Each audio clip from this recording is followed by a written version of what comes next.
So, there's only been one person ever in my life that's ever known the full range of emotion.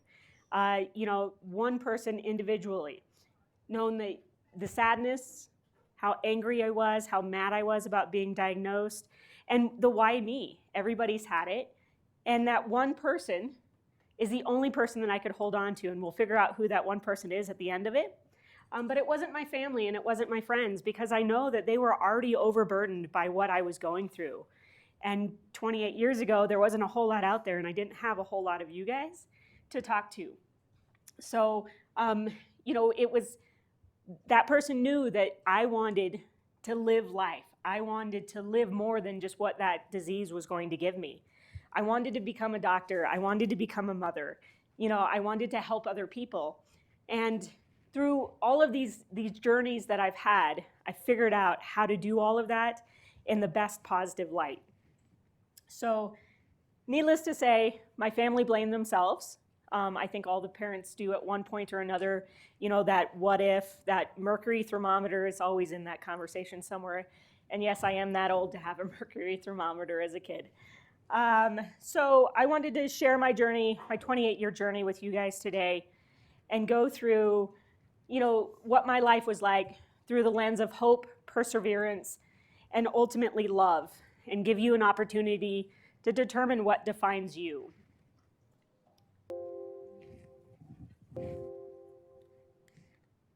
Nope.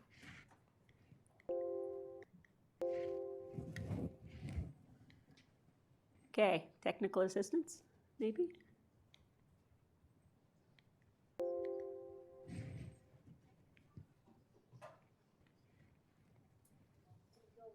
It went away because the button's not working. So there you go. Okay, there we go. I figured it out. Thank you. Okay, so the question really is, what defines you? And personally, in my world, scleroderma never defined me. It was just one thing that I had. So if you look on there, it was just one of many things. I was a scleroderma warrior. Before that was cool. I'm a mother. I'm a photographer. I'm a clinical pharmacist. So I've been a clinical pharmacist for 10 years now. I'm a thrill seeker. So you'll see that later in the slides too. But really, ultimately, I'm the author of my own story. So I designed what I wanted out of my life, and my goal was to make that happen. So regardless of everything else, I loved life to the fullest, and I was going to do whatever I needed to do that. And ultimately, that meant being a rebel, and that was kind of my spirit, and it still is. So I don't necessarily follow the normal paths of life, and I think that that's very important in the world of scleroderma. So diagnosis, and it's really bad to have these photos. So diagnosis started, around the age of 12. So this was about the age of 12. Turning blue in class and not being able to function very well. Very fatigued. I had a lot of GI issues and concerns. And doctors basically said, this is normal, go home. And I thought, okay, well, I'll enjoy this whole Smurfette period of my life. And yeah, it was really fun getting out of typewriting class. And yes, it was typewriting class at the time. But it gave me a good excuse not to learn typing. So my patients think it's really cool that I can type really fast with 3 fingers. Because I didn't know what was going to happen. We didn't know if I was going to have, if I was going to have any amputations or that type of thing. And then in PE class, I got this wonderful experience of, going out to the pool in Las Vegas, and instantly the water's cold, you turn blue. So everybody thought I was dead. So it was kind of my fun as far as, I got to play Smurfette. I got to have this special little role that, I didn't have to take typing. So I got some little joys out of this one all through life. So my official diagnosis didn't really come until about 15 years old. Started having problems taking notes in class, and those notes in class made my finger turn blue and ended up needing surgery. And that doctor, read my diagnosis off of a piece of paper and had that white look, as I know some of your doctors have had. As in, we don't know what's going on. And he didn't even know how to pronounce it. And of course, that was fear with my family and, everybody blaming themselves. And, that fear ended up turning into, other things that we could do in life. And so with that, we ended up seeing Dr. Clements out in UCLA, and that was before any type of children's programs. And at that time, we decided that, we were going to make the best of this. So we had to go to California, to UCLA, and see this doctor. So while I was there, we would go see Disney World and enjoy it, have family vacations. So we made all of my doctor's visits around these trips. And we enjoyed, spending time. And you'll see my little brother, he's the baby in that picture there, along with one of my cousins. So my little brother's kind of been through the journey with me, and he's seen it through the eyes of a patient, but also somebody who wasn't going to let him get her down. So around 15, they ended up figuring out the scleroderma diagnosis, and at that time it was diagnosed as systemic, based on the textbook definition. I had more symptoms than just the skin, and it wasn't just a line. So ended up being systemic sclerosis, and every time I went to see Dr. Clements, I always had this thought of, how do I get into UCLA? How do I get into medical school here? And he kept looking at me like, I don't know if that's going to happen. But regardless, I was going to make it happen one way or the other. And Dr. Clements actually played a very important role in some of my decision making along the way. And so as the years go by, with high school, senior year, that's supposed to be like your best year ever. It's supposed to be, all of these issues, all your fun events. Literally every year in high school, I was out of school for a month, basically a full month. The first year was for surgery on my hand, and had to have a digital sympathectomy and ended up losing the tip of that finger. And, for me, I thought, great, I'm out of school. Now, granted, an overachiever here. And basically I got to watch the X Games, the full X Games. We didn't have TiVo, we didn't have Netflix, we didn't have any of that, but I had cable. So I got to watch all of one season of the X Games. I thought that was the coolest thing ever. And then the next year, just happened to be right about the same time, ended up, somebody stepped on my toe at a party. I tried to be really diligent, stay out of the way, not put myself in any risk because I didn't want to make my situation worse. But, one thing led to another, and, two guys ended up stepping on my toe while they were wrestling. A month or two later, it needed to be amputated. So it just ended up being kind of around the same time. So again, I got to see the X Games again the next year. So you're seeing a theme here. And then the following year, in high school, they ended up deciding that, I wasn't sick. I had scleroderma, sure, but all of the symptoms I had, not being able to sleep flat, they kept telling me it was acid reflux and all sorts of other things. And, I'd go to urgent care and my physicians, and ended up being a month later, and within that month, we actually figured out that I had pneumonia. I actually had walking pneumonia. And at that point, I basically decided I'm over this. They wanted to hospitalize, and I said, no. I have some X Games to watch. So ended up spending another month at home on IV antibiotics. And again, that was my senior year.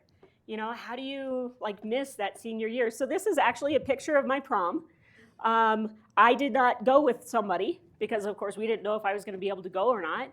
And so this was my large group of friends, and I ended up playing poker at the table so that I could avoid anything else happening to my feet. And that is actually still talked about today at the 20-year reunion for me playing poker during our prom. And so I got more involved with the Scleroderma Foundation. My first Scleroderma conference was in 1995. And, I'll tell you, I'm sitting in a big room, all these people with scleroderma. I look around, and there's one person my age. And I don't know if y'all know Chrissy, but she is fabulous.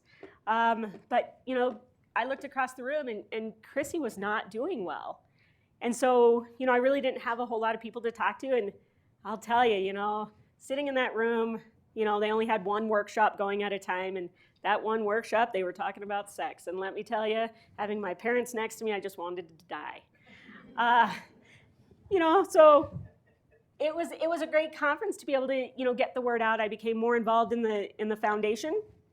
I did a lot of work. I started in 1994 in Las Vegas with that Las Vegas group, and ended up, doing a lot of the conferences and getting the word out there for scleroderma and educating people, because I felt that was the only hope that we had, is to educate. And through my school programs, I was able to educate doctors who, future doctors that were getting their education. So it was a good way to be able to spread that awareness and still be able to, live life to the fullest, to the best that I could.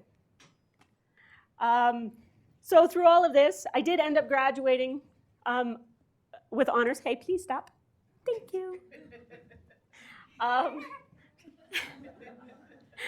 So we ended up graduating with honors. So yeah, I got to skip those exams. And I will tell you, my best friend said that, he would give his big toe to not take that exam and still get an A in that class. I said, cool, I'd gladly give you the opportunity. And I had a lot of fun nicknames for that. But really what it came down to is she's a little independent, if you haven't noticed. I apologize. My person that was supposed to assist today is not here, as you can tell. So, with all of these diagnoses, I basically said I was going to live regardless. And then, tragedy struck. And I, going away to college, I saw a friend's funeral. And it was a friend that, I'd been with the foundation for 3 years or 2 years at that point, and decided, it was her funeral. And she ended up dying from it. And to be honest, in that funeral, I actually saw myself in that, Jojo, come on. There you go. Woo. I ended up seeing myself in that casket. And, that was me. And of course, I can't lean on my family and friends because they're already scared for me. So I go away to college because, you continue on with life. And going through college, this was my freshman year in college. And yeah, that was a year straight depression. That was, I don't want to die. I'm not going to die. But I know that's a possibility. That could be real. But you know what? I'm still going to tough it out and see what I can do. And so I looked forward to Animaniacs at 3 a.m. every day, or 3 p.m. every day. It was a cartoon show that I liked to watch that helped take my mind off of it. I dragged myself to classes every day and still did what I had to do. Did I get the straight A's that I intended on getting? No. But you know what? I made it, and that's all that mattered.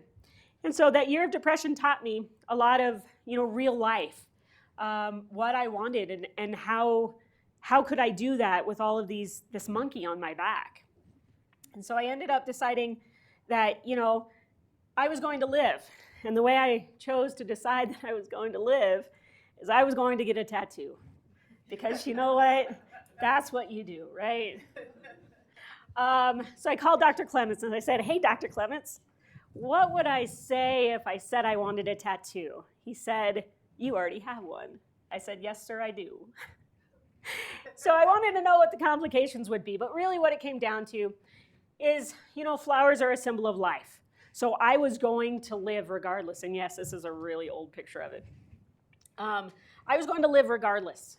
And you know what? Through all of the tears and everything that I had been through that year, there was enough tears there to water a plant. So I figured I may as well have a flower. And there is actually a tear on one petal, because tears give life to love. And I decided at that moment I was going to live. And I was going to enjoy life and not have this monkey on my back. As we all know, scleroderma has its own way of showing you what it's going to do and what it's not. So at 19 years old, I ended up getting married because, I didn't want to die alone. I was worried about that. But I also was scared about, having children. I didn't want to leave a child without their mother. So I figured I'd shelve that one for a while and figure out what else happened. And during this time, I figured out that, I was still doing everything, still going to school, still working, plowing my way through it. Yeah, I had bad days. Yeah, I had many, many fatigue days. And you know what, as a child, having it, starting at, as early as 12, but, I actually just learned that that's not a normal existence. But I didn't know that. I just knew that this was how I was, and these were the problems I was going to have. So at 20, I was diagnosed with pulmonary fibrosis, and I was given 2 years to live. And at that point, I thought, oh crap, this is getting real. And I thought, I don't know how much determination and how much perseverance I can have through this. So they scared me with the 2 years to live diagnosis, and I took all of the drugs, and I did everything I was supposed to do, and I ended up on steroids, and so that's that picture, 6 months of steroids, and, still kind of plowing my way through it, but, ultimately, I had to make a decision. Am I going to let scleroderma determine my life? And, my thought process at the time was, I've lived this far, I'm going to keep on going. I haven't lived my life by the book anyways, so why am I going to live by the book now based on some medical book that said I was going to die? So ended up looking at all of the variety of options that we had, and I slowly weaned myself off of medications against medical advice, so I do not recommend that. But ended up realizing that there was more to life and that I was going to do what I needed to do to make this happen. And I moved, my husband at the time was military, moved to another city, and ended up getting another chest x-ray. I want to know, and I never said the word scleroderma, never said anything. I just gave them the same symptoms that I had, the difficulty breathing, and I let them recheck my lungs. Never gave them the previous chest x-ray or the CT scan. So basically, long story short, it never progressed. I don't know why. Maybe, okay, I will say I did make a lot of lifestyle changes. I did change my diet. I did worry about stress a little bit more and not just plow through it. I did think more about my, mental state and what I was, how I was doing there. But I don't know. It just worked. And so at that point, I decided, it's just one of the other many diagnoses that I have. We'll cross the bridge when we get to it. Right now, I'm stable and we're doing okay. And so I did more with the foundation. I did a lot of advocacy. I worked at I volunteered for a number of the groups. And this one right here, I'll take the thing with me here. This one is Chrissy. So I think she was one of the first stem cell transplants. But she was the only one my age, or at least close to my age at that time. So this is, 15 years later, 10 years later, and still being able to enjoy that friendship that we had created back then. And doing a lot of the advocacy work, I was able to educate others and really show them that there is more to life. And, we get to the point where, after college and after everything I'd gone through, I realized, I looked around and I looked at that husband that was better than dying alone. And I actually told myself, I'm doing everything anyways. I may as well just do it alone. And, ended up divorcing him because that was the easiest thing to do. He couldn't handle the idea of scleroderma, and I'll tell you, I gave him that test of, here, watch for hope and see if you can live with that. Probably the worst thing I could ever do to a poor person. But, needless to say, he just wasn't up for the challenge and he couldn't do it.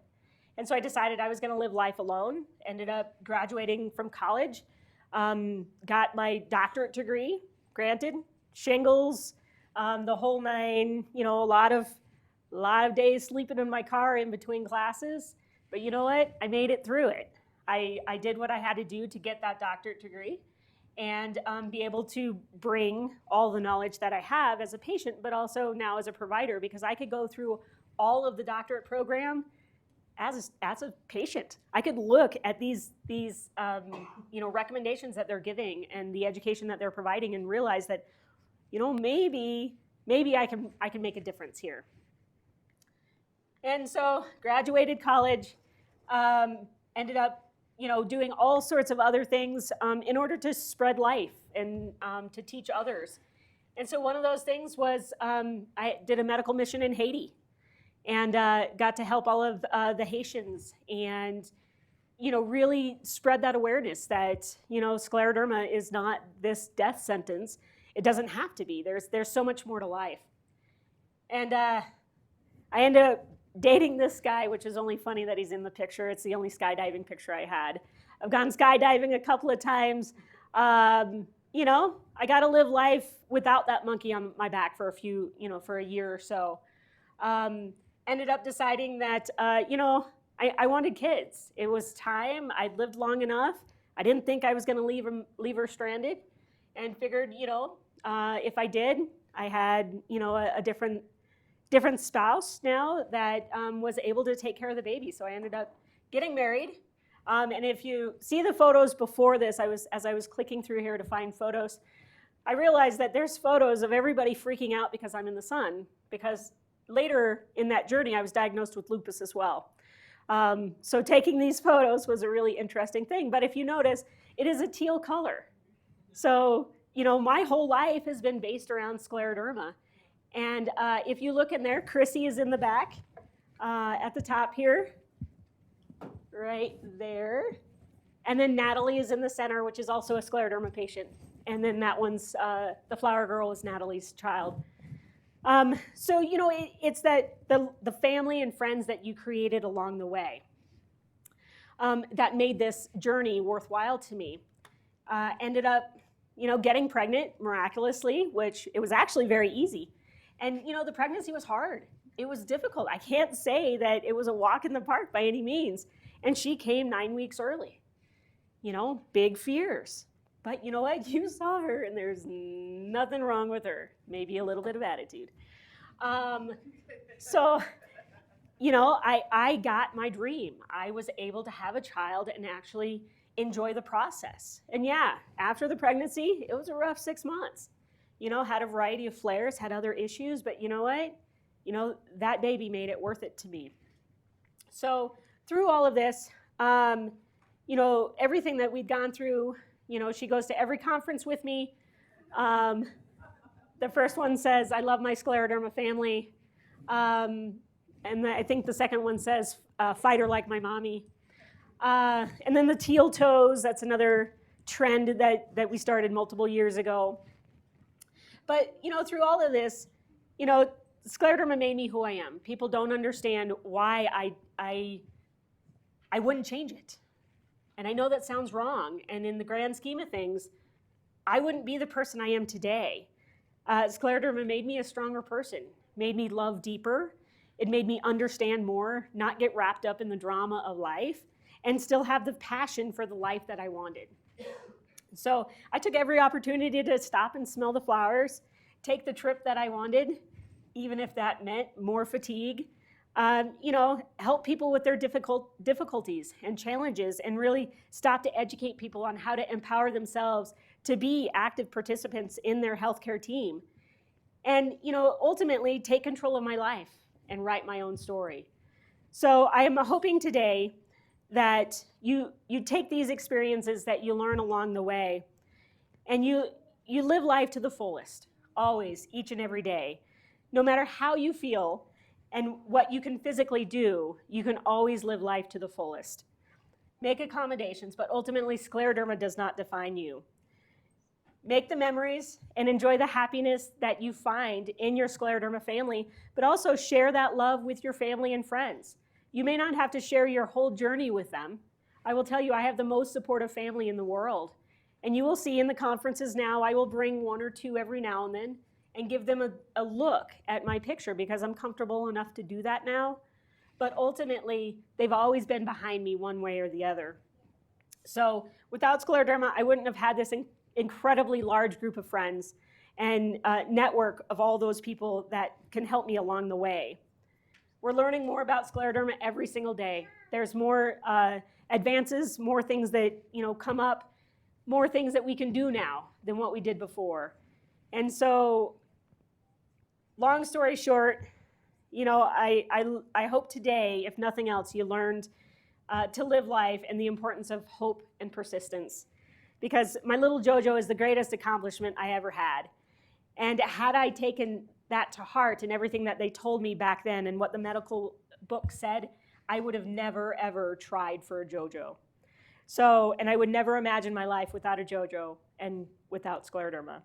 So, as for that one person, and that one person that only knows all of my fears, that was actually the doctor that diagnosed me with 2 years to live. And you know what? He's still one of my best friends today. So, hopefully that can give you guys a little bit of hope. So what defines you as a person is not what you were born with, but what you made of it. And you know what? All the medical conditions that are out there, everybody has a problem in some way or another. At least I know what's coming, or at least I have an idea, and if not, you know what? It's just another speed bump in life. The only disability in life is a bad attitude. And so, you know, Scott Hamilton, if you watch him, he's been kicked down so many times with so many medical problems. He's a professional ice skater. You know, and this is his quote for life. And I wholeheartedly stand behind it. So, love life. Share love. Do what makes you happy. Be with who makes you smile. Laugh as much as you breathe. And live as long, or love as long as you live. And then last but not least, okay, 2 more. Leave footprints of love and kindness wherever you go. So not getting sucked up in all of the drama associated with it, but knowing that there is a lot of life out there. And today versus tomorrow, you could be a beautiful butterfly. Don't lose hope, because you never know what tomorrow will bring. If you ever want to reach out, there's all my information. I am open to any conversations, any questions. If I don't know it, I know somebody in my group that does. I thank you guys for your time.